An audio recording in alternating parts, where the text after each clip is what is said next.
Three seashells. Are you kidding me? It has not come to this, has it? People hoarding toilet paper. It's just like Demolition Man. Actually, we're gonna get into Demolition Man right now. Let's do it. Hey everyone, I hope everyone's well out there as we're going through what we're going through right now. I'm still working. I'm not quarantined to my house during the day. I'm out doing my job, but I'm going to take a break here and we're going to talk about Demolition Man. I just watched this again last night. I've always liked this movie ever since it came out back in 93, October 8th of 93. And this movie had a healthy budget of $57 million, and it made it to worldwide box office with US and the rest of the world $159 million. And this was a big deal back then. I remember, it was Stallone and Wesley Snipes. Stallone versus Snipes. I remember when the advertising campaign was on TV. And this was a big deal. And also we got Sylvester Stallone as John Sparta. We got Wesley Snipes as Simon Phoenix. We got Sandra Bullock in this movie. This is before she did Speed with Keanu Reeves as Lenina Huxley. Nigel Hawthorne as Dr. Raymond Cocteau. We got Benjamin Pratt in this movie in an early role as Alfredo Garcia. Bob Gutton as Chief Earl, who went on to be the warden in Shawshank Redemption, as we know. And we got Dennis Leary as Edgar Friendly. And this movie opens up in 1996. And we see this a big abandoned building, and John Sparta is going to look for Simon Phoenix kidnapped these people on a bus. And he's trying to take down Simon Phoenix and get the passengers back. He goes into the building, and Simon Phoenix set a trap for him. They start going at it, and the building blows up. And as Simon Phoenix is getting taken away by the police, I'm glossing over some things, but this review would be 2 hours long if I went into every little detail. The police officer in charge asked Sparta, well, where's the passengers of the bus? He's like, they're not there. I did a heat scan before I went in. There's the only people in there were Simon Phoenix and his goons. And Simon Phoenix is like, wrong again, John. The passengers were in there, but he said and Simon Phoenix tries to set him up, saying the passengers were in there, but he said he didn't care. His only goal was to take me down.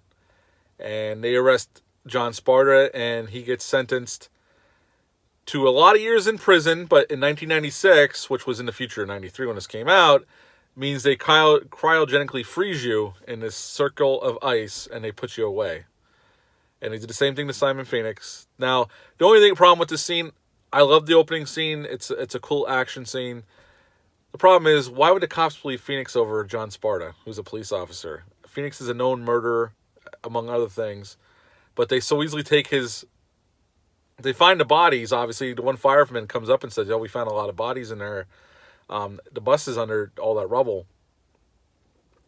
And they just believe Phoenix. And it's like, really? But whatever. If he didn't get put on the ice, we wouldn't have a movie.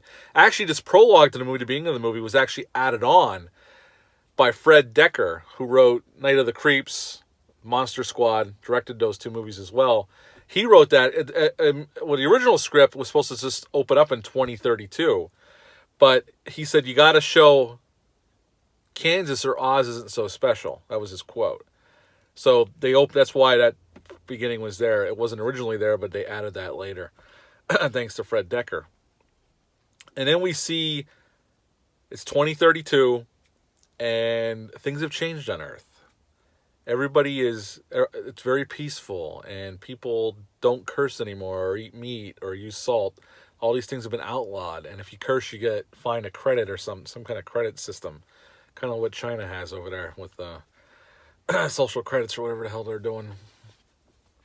It's very Orwellian what's going on in this society now, and we're introduced to the police force, and they're not used to dealing with violence. Nobody is violent anymore. Everybody's very mellow, and it's definitely a different world. Very sanitized. Everything's very peaceful. And they set that up, and we're introduced to Lenina Huxley, played by Sandra Bullock, as she talks to the warden, who's going to do some parole hearings. And she's disappointed there's nothing exciting going on.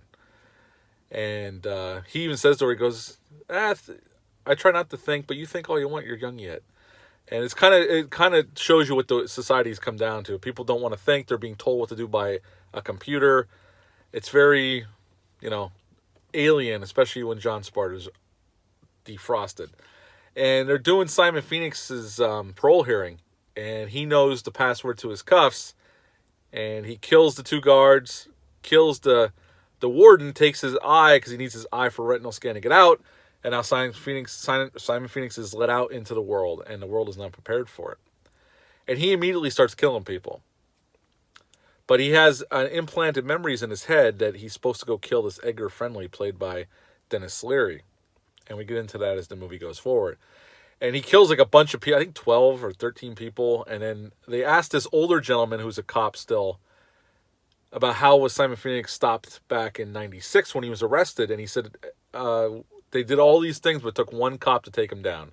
And his name's John Sparta. So they pull up his file, and the Chief Earl he doesn't want to do this. He's like, this guy's a caveman. We don't need him. And then some more people get killed. And then they realize they have no choice. They got to release John Sparta. So they defrost him out. He wakes up. And it's basically Stranger in a Strange Land. Stallone his character finds out that his wife and his daughter have passed. And the big one, now that Santa Monica, LA, and San Diego are all combined into one big city.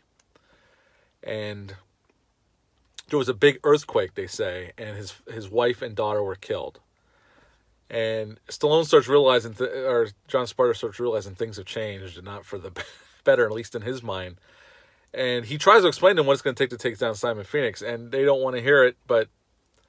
And he's like, "Well, where are the guns?" And they're like, "Well, first of all, we get the classic scene with the seashells, which is kind of funny right now because everybody's going nuts buying toilet paper." And where he goes and he goes, "What the hell's the seashells for?" And Rob Schneider's in the movie too, and they start making fun of him a little bit. And Sandra Bullock's character explains, well, he used to use wads of toilet paper, wads of paper back in his day to go to the bathroom, and everybody starts laughing. And he sees that credit thing on the wall. If you curse, it gives you a piece of paper that you're fine to credit. And he just goes over and starts saying curses like "screw you," "you're an asshole," this and that. And he goes, "I'll be right back." And he has a handful of paper. Classic scene. Love that scene. And they never do explain how you're supposed to use the seashells.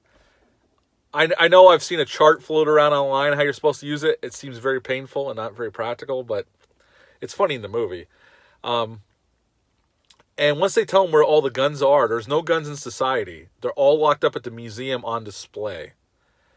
And we cut to Simon Phoenix. He's in the museum, and he finds the gun section, and this guy comes up to him because he's trying to break the glass. He goes, "Can I help you?" And Simon Phoenix basically throws him through the security glass and starts getting the guns. Now, why these guns would be on display, here's another logical problem with this film. But I still love this film, but this is a logic issue. Why would the guns be on display loaded? Why wouldn't the firing pins be taken out of them, and why would they be loaded with live ammo? Why? I don't understand that. Watching it last night, I'm like, it makes no sense. But the violence is kind of cartoonish, and supposedly that was on purpose.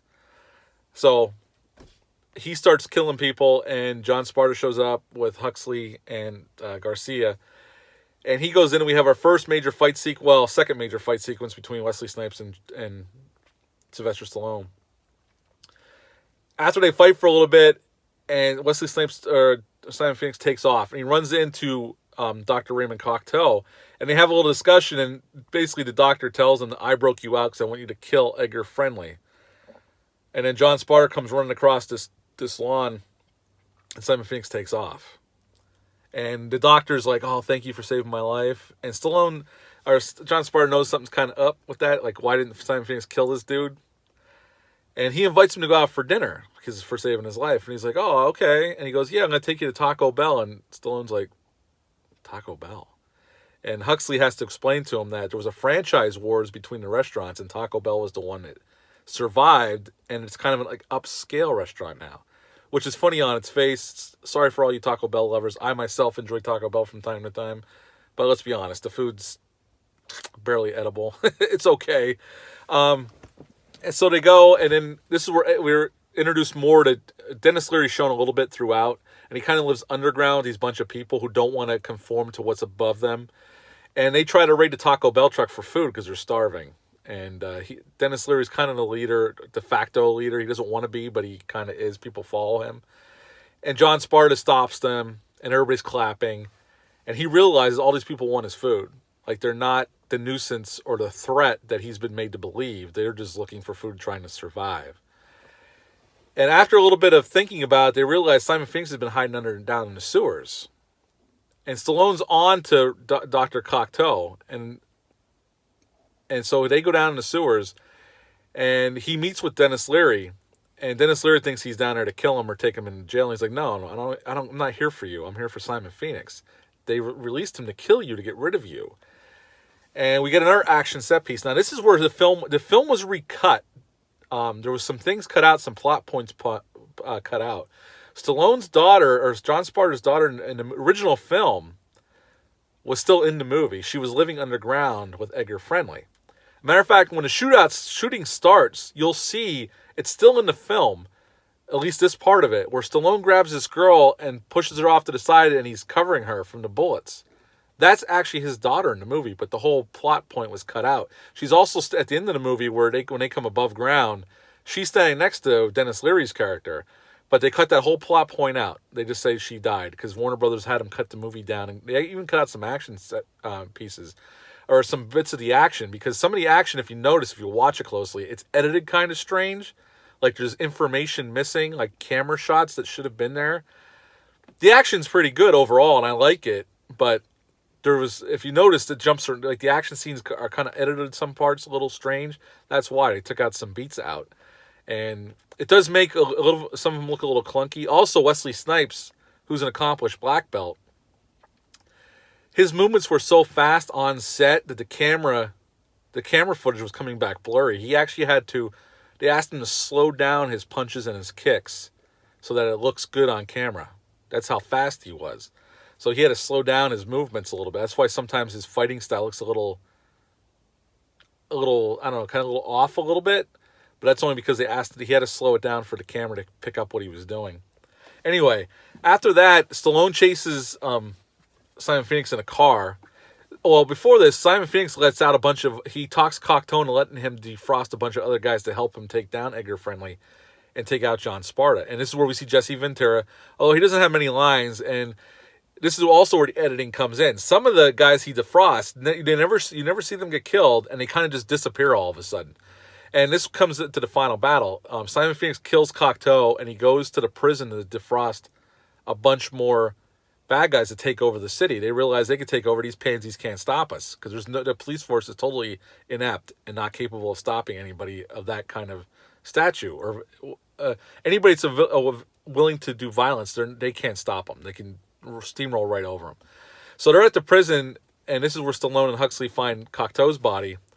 And Stallone goes to the prison, and this is where we have our final battle. Now, there's more henchmen in this scene, but you only see Stallone get rid of two, and then the rest of them kind of just disappear, and you see the fight between Simon Phoenix and Stallone. Stallone kills Simon Phoenix, and then the movie's over. And at the end of the movie, Edgar Friendly and Chief Earl are standing there, and he goes, look, you guys will figure, they're like, how are we going to live? And Dennis Leary starts going off, we're going to do this, we're going to get drunk and do this. And Stallone's like, calm down. You'll figure it out. Just take one day at a time. And that's pretty much, he kisses Sandra Bullock's character, and that's the end of the movie. And actually, this movie is really well done, honestly. It's a good futuristic sci-fi action movie. I've always enjoyed it since it was released. It's great. Wesley Snipes is fantastic as the bad guy. Stallone is great, as he always is. Very charismatic. Sandra Bullock's really good as this kind of naive woman who is infatuated with the 90s culture, because her apartment's all done up with like her office is done with movie posters, her apartment. And it actually is a kind of an allegory about too much technology, and they can track everybody because they have a little implant in their hand, and that's what you use to scan things. It's very Orwellian, some of the stuff, and even Stallone in the movie mentions about this fascist crap's going to make me throw up, because he can't believe what the world has come to. It's very peaceful, but it's so sanitized and very blah and plain, and it's really well done. They sell the point. like I said, again, this movie was re-edited, and you could tell during some of the action scenes, some of the goons that Wesley Snipes leaves out. There was a fight scene between Stallone and Ventura that got cut out. Ventura kind of just disappears. Some of the other henchmen disappear too. Like, they're there 1 minute and then they're gone. And that's because of the editing. Again, like I said, during some of the action scenes, the editing's a little weird. It seems like some scenes are missing. That's why. They cut the movie down a little bit. That was Warner Brothers had it recut, and that's what we got. But the movie is still really well done. I've always liked this film. I would give this movie an 8.75 out of 10. I like it that much. Have you seen Demolition Man? What are your thoughts on it? I just gave it an 8.75. Leave a comment down below. Is this one of your favorite Stallone movies? Obviously Rocky and Rambo. That goes without saying. But I think this is a good one that he did away from those franchises. I like this movie. I like Cliffhanger. Those are some action films he did without, those two franchises, for how much I love them. But yeah, I love Demolition Man. I highly recommend if you've never seen it. Leave a comment down below. Again, like I said, we'll have a discussion about it. Please give me a thumbs up. I greatly appreciate it if you like this video. Hit the subscribe button. I will be back soon. Have a great day and take care of yourself. Thanks.